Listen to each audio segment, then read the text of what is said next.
Diego Amorim, Ariane Bittencourt e ouvintes ligados aqui no Nova Manhã.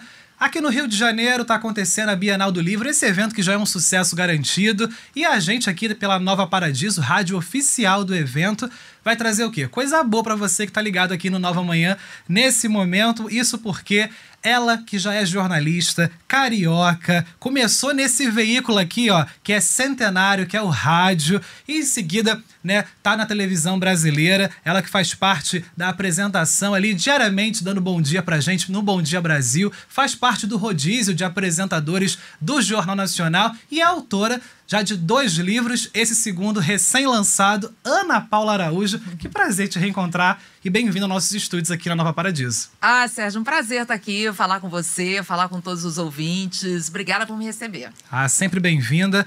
Ana, já de cara quero saber de você, né? Você lançou em 2020, quem está acompanhando a gente pelo YouTube pode já olhar aqui com imagens esse livro que é importantíssimo, né? Abuso à cultura do estupro no Brasil, e está lançando hoje, 18 de junho, né, na Bienal do Livro, seu segundo livro, Agressão, a escalada, né, da violência doméstica no Brasil. Já foi alvo, né, de muita prestação de serviço, debates importantíssimos, esse seu primeiro livro, e o que te levou a lançar esse segundo, que também traz um tema muito importante, que é a agressão e essa escalada, né, da violência doméstica aqui no nosso país. É uma continuação praticamente, né, Sérgio? Porque no primeiro livro eu falei basicamente só de violência sexual e senti que precisava falar também de outros tantos tipos de violência que especialmente as mulheres sofrem pelo nosso país afora, né? É violência psicológica, é violência moral, é violência patrimonial, vai muito além da violência física. Quando a gente fala em violência contra a mulher, a gente tende muito a pensar na violência física, mas tem vários outros tipos e que às vezes as mulheres nem percebem que estão passando por aquilo. Por exemplo, eu falo de violência patrimonial, que é aquele caso da mulher que não tem acesso, às vezes, às próprias contas bancárias, ao seu próprio dinheiro, ao seu próprio cartão, do homem que controla tudo, que, enfim, muitas vezes se apropria do dinheiro daquela mulher. E, às vezes, a mulher acha que é assim dentro de um relacionamento, que aquele homem sabe lidar melhor com o dinheiro, que por isso ele toma conta, e ela não percebe que ela está sendo privada de ter acesso aos seus próprios recursos e que isso é uma violência. A violência psicológica, que é muito comum, daquele homem que diminui a mulher o tempo todo, ou que quer mandar na maneira como ela se veste, isola essa mulher da família, de amigos. Isso também é uma violência e muitas vezes as mulheres não percebem. Então, eu achei que era muito importante a gente falar disso também. Ana, o livro traz relatos, né, muito ali impactantes, fortes, porque você rodou, né, o Brasil para escrever. E como é que foi esse processo de apuração e teve alguma fala desses depoimentos que você ouviu que te marcou mais? Olha, vários casos, Sérgio, me tocaram muito, assim. Acho que os que mais me tocam sempre são aqueles que estão mais perto de mim, né? Quando eu escuto mulheres que têm um nível alto de escolaridade, que são bem-sucedidas e que têm conhecimento sobre violência de gênero e que, mesmo assim, se tornaram vítimas, isso me toca muito. Isso é uma coisa muito importante de falar no livro, porque acho que a gente tem uma ideia ainda errada de que só mulheres mais pobres sofrem com a violência doméstica. E não é verdade. A violência contra a mulher está em todas as classes sociais. Claro que entre mulheres mais pobres existe, muitas vezes, uma dependência financeira que a impede de sair de um relacionamento violento, mas muitas vezes também mulheres que não têm nenhum tipo de dependência financeira ficam em relacionamentos violentos, ou outras que até têm, mas ficam apesar disso porque tem uma dependência emocional, porque a mulher acha que ela ainda vai conseguir consertar aquele relacionamento ou aquele homem, ou ela se sente culpada de alguma forma por aquela violência que ela mesma sofre. Então, eu acho muito importante a gente deixar isso muito claro sempre, né? Que vítima é vítima e vítima nunca é culpada de nenhuma agressão que ela sofra. Exatamente. E, Ana, em sua análise, né, quais foram os maiores obstáculos, né, que impedem as vítimas de denunciar as agressões? Porque acaba sendo um dos maiores desafios, né? Às vezes as pessoas sabem, tem ali a rede de relacionamento, as pessoas estão cientes que aquela pessoa está vivendo uma agressão e a gente fica até agoniado, né? Tipo, caramba, por que não denunciou ainda? O que você acha escrever nesse livro que faz a pessoa impedir de chegar lá e denunciar, ligar mesmo e colocar o assunto realmente para as autoridades resolverem? Primeiro, já é uma situação muito cruel, porque a violência normalmente parte de quem deveria cuidar dessa mulher, né? Que é o companheiro, o marido, o namorado. Então, primeiro, há uma dificuldade muito grande de enxergar aquilo como uma violência que precisa ser contida e que a polícia tem que ser chamada muitas vezes. A mulher tem dificuldade de achar isso. A agressão muitas vezes acontece em ciclos. Aí começa aquela agressão, depois aquele agressor vem pedir desculpas, diz que nunca mais vai acontecer e fica um momento ali de lua de mel do relacionamento. A mulher, de fato, acredita que aquilo vai mudar e, com isso, não denuncia, não busca ajuda. E quase sempre a agressão se repete e muitas vezes vai se repetindo de uma maneira pior. E essa mulher, com o passar do tempo, ela vai, de alguma maneira, tentando conviver com aquilo. E aí entram várias questões. A gente falou aqui da dependência emocional, da dependência financeira.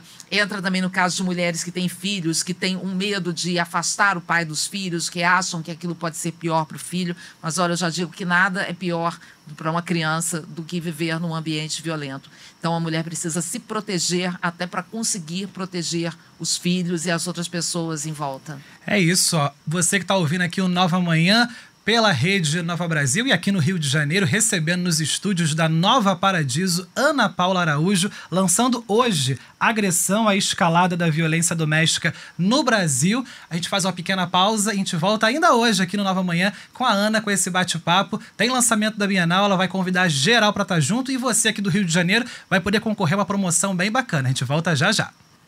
Estamos de volta aqui, diretamente dos estúdios da Nova Paradiso, aqui você ligado no Nova Manhã, com visita para lá de especial, Ana Paula Araújo aqui com a gente, Bienal acontecendo aqui no Rio de Janeiro, Ana que lança hoje, 18 de junho, seu livro na Bienal, também vai acontecer no dia 20 e no dia 30, pelas livrarias, né, aqui no Rio, dia 30, né? Exatamente, dia 30, na Livraria da Travessa do Leblon, aquela que fica dentro do shopping, às 7 da noite. Tô esperando todo mundo lá. É isso, você que é do Rio de Janeiro não pode perder. E você que ainda não garantiu o seu livro, ó, Ana Paula Araújo, Agressão à Escalada da Violência Doméstica no Brasil, disponível pela Globo Livros. E Ana, vamos continuar nosso papo aqui. Um outro ponto abordado no livro, né, a questão de maus tratos, né, a empregadas domésticas, né, pessoas transexuais e crimes virtuais, né, que às vezes acabam passando despercebidos e até mesmo desconsiderados pelas autoridades. Como é que você abordou e separou nessa parcela no livro?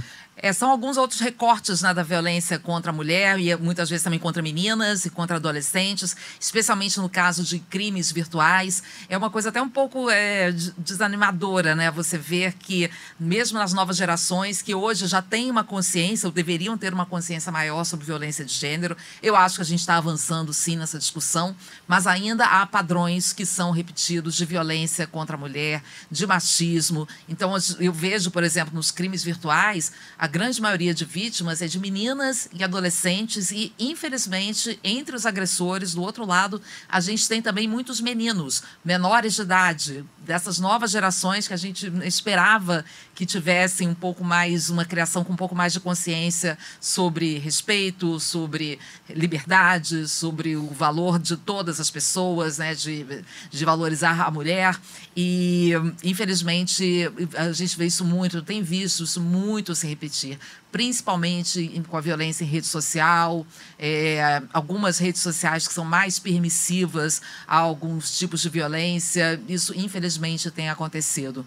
Eu falo também de mulheres trans. Eu entrevisto até uma mulher trans que eu já conhecia, que é a minha amiga, e que eu não sabia que ela tinha passado por uma situação de violência.